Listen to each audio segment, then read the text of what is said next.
leur refaire aimer la politique en les obligeant à aller voter. Le but de tout politique, si vraiment vous êtes des politiques sérieux, vous redonnez envie, vous n'obligez pas les gens. Parce que si vous obligez les gens, euh, vous êtes parti sur autre chose. Vous n'êtes pas parti sur de la politique ou une démocratie comme on pourrait le penser. Obligez les gens.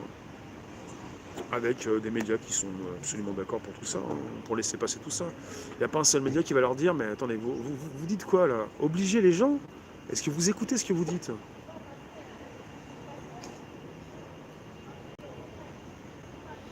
Ok Jessica. Est-ce que certains écoutent ce qu'ils disent? Obliger les gens? Mais attends. Maintenant il y a de l'obligation partout. Avec même le monsieur Véran qui va obliger certains à passer à la dose, hein. Sinon, ils pourront plus aller travailler, quoi. C'est le chantage. C'est du chantage. Tu votes pour Yvan Rioufol. Tu le connais, Rémi? Il est déjà passé devant ma caméra. Quand j'ai filmé aussi Bigard, il était là pour aller parler à Bigard. Je le connais pas, vraiment. Je le connais, évidemment. Il passe sur CNews. Monsieur Rioufol, là. Demain, tu regardes le rallye de Potus. Pour obliger les gens à aller voter, il y a du monde. Mais pour comptabiliser les votes blancs, il n'y a plus personne. On ne règle pas les problèmes, on ne veut pas les régler, on ne veut pas vous soutenir, on vous accompagne jusqu'à vos derniers râles. L'accompagnement, ça sert à justement vous mettre en boîte, en bière. Mais quelque part, si c'est pour vous aider à y voir du neuf, vous soutenir réellement pour devenir indépendant, il n'y a plus personne non plus. Obligez les gens à aller voter.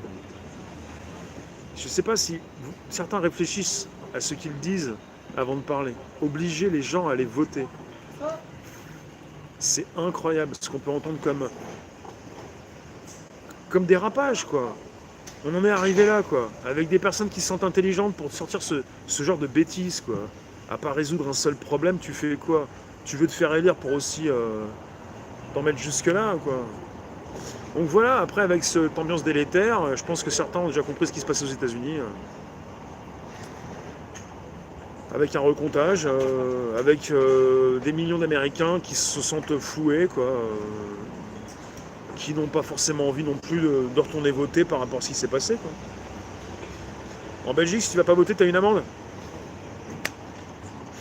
Ah bah, bah voilà. Et bah mettez l'amende.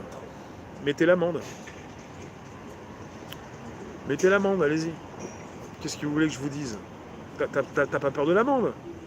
Bon bah allez-y. Qui c'est qui fait une tournée d'amende pour payer à tout le monde? La prune, la pêche. Non, la pêche, la patate, pas la prune. Je vous dis jamais la prune. La prune, ça fait penser à l'amende. Les leaks d'infos provenant de Deagle et du WEF va avoir l'effet d'une bombe.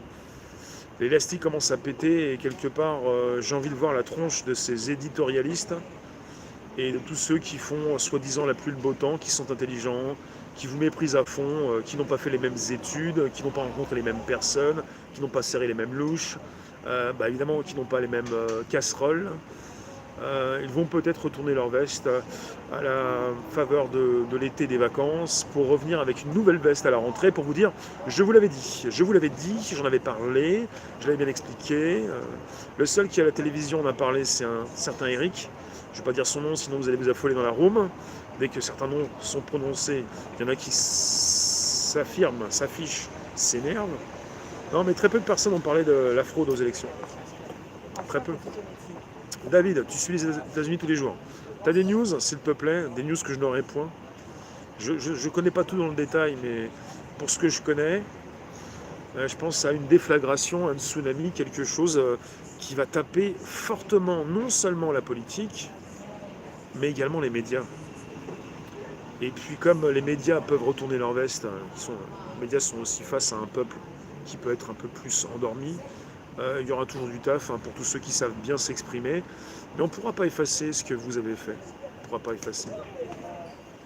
On ne pourra pas, pour ceux qui ont bien compris qui vous étiez. Après, vous êtes des salariés, des troufions. Vous êtes des troufions. Pour trouver du boulot, vous en trouvez, mais vous êtes des troufions. Salut J. Colombo. Pour monter une boîte tout seul, ça va pas être la même chose. Pour être indépendant, ça va être différent. Mais pour trouver du boulot, vous savez le faire peut-être. Vous êtes des troufions. C'est-à-dire que vous avez un poste, vous voulez le garder, vous retournez votre veste, vous voyez le vent passer, et puis vous faites un petit peu comme on vous dit. Enfin, merci d'être présent sur ce direct. Vous êtes